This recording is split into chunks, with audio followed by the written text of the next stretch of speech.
I'm wondering if you think that the lack of recognition that has that the Assyrian genocide has gotten has helped enable or allow the continued persecution of the Assyrians and other Christians in the Middle East after the Assyrian genocide and uh, even today. Yeah, certainly. I mean, every time you see like there could be instability in Serbia, like a news report, people will say, "Oh, we can't have that because there will be a return to the genocide of the '90s," or there's some kind of Hutu extremism in Rwanda. Oh, we can't have that. It's going to be a return to the genocide of the 1990s. But if you don't remember the Ottoman Christian genocide and there's extremism in the region, you might ignore it for many years because you've never heard of this kind of a threat, or it doesn't remind you of anything. Um, I call that the reverse CNN effect. The CNN effect is this concept in it's kind of like journalism and genocide studies where some conflicts get picked out of all the conflicts and elevated to be like, that's the important conflict. Everyone has to pay attention to Sarajevo. Everyone has to pay attention to Kuwait. Everyone has to pay attention to Kiev. Um, but you don't have to pay attention to Sana'a, Yemen. You don't have to pay attention to Tigray, Ethiopia. You don't have to pay attention to Christians in Nigeria. These are like the reverse CNN effect. So I argue this is what happened to a lot of these victims of ISIS and Al Qaeda in Iraq and Syria is that um, it didn't remind people of anything. So they didn't announce a lot of warnings and never again, and we can't allow this to happen again, and so forth. And after it started happening, and there was some attention, it very quickly like, okay, we're tired of this. Let's move on to the next thing that's like more significant, like Ukraine. So let's forget about Iraq completely. So these Yazidis are still displaced and poor in the areas occupied by ISIS and Assyrians. But you've never heard a word about it since 2022 because it's all about Ukraine 24 hours a day. That's the CNN effect, or the reverse CNN effect in the case of the Yazidis.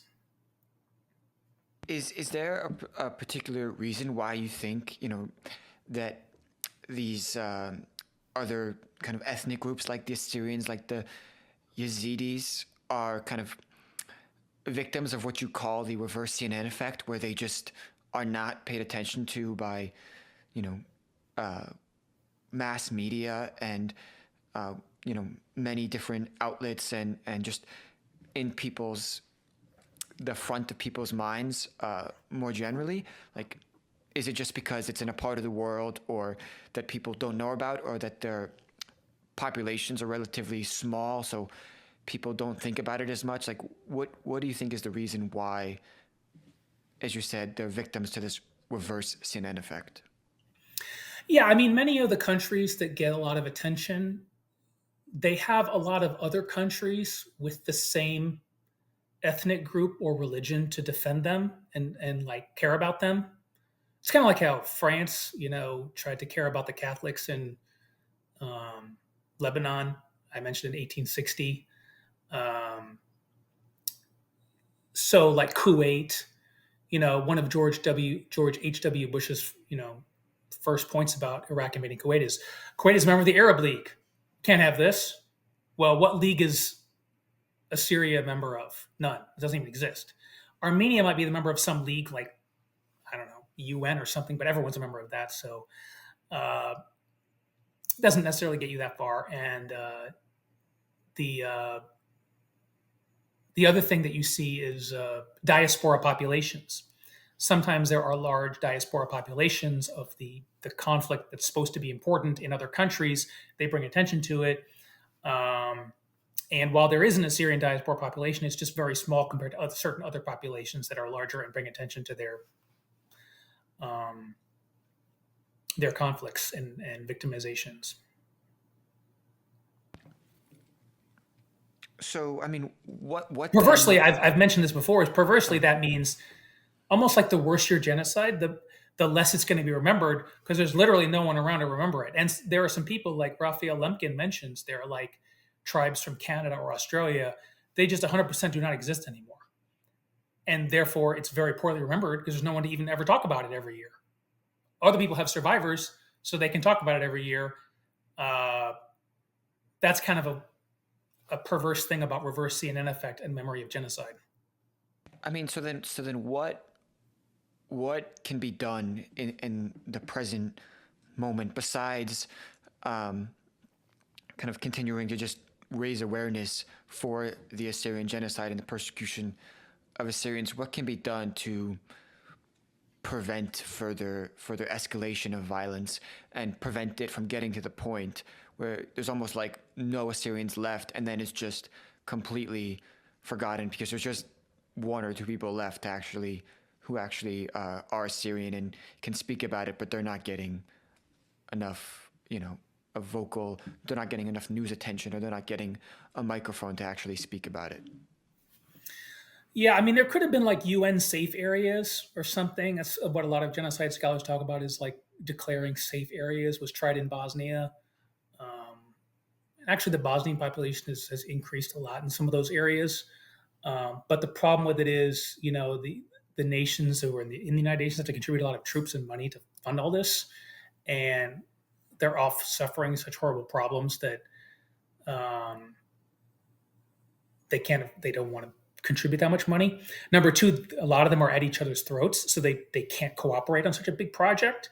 Um, was that a relic of an era in the 1990s after the Soviet Union collapsed and people were kind of like more on the same page? There could be UN interventions. Um, so, in the alternative to that, there's refugee admissions. So, I've written about refugee admissions in a couple of pieces, and it was used for displaced persons from the Holocaust. For there was a passport system before Raphael Lemkin. The person who was kind of like most like Raphael Lemkin was called Freithof Nansen, the League of Nations, sort of. I forget what his title was. Some kind of commissioner of the League of Nations, and had a passport system for people who were no longer protected by their country, which is a concept that's been taken up by refugee law. Is like you have a well-founded fear of persecution, like you're not protected, and it could even be private persecution.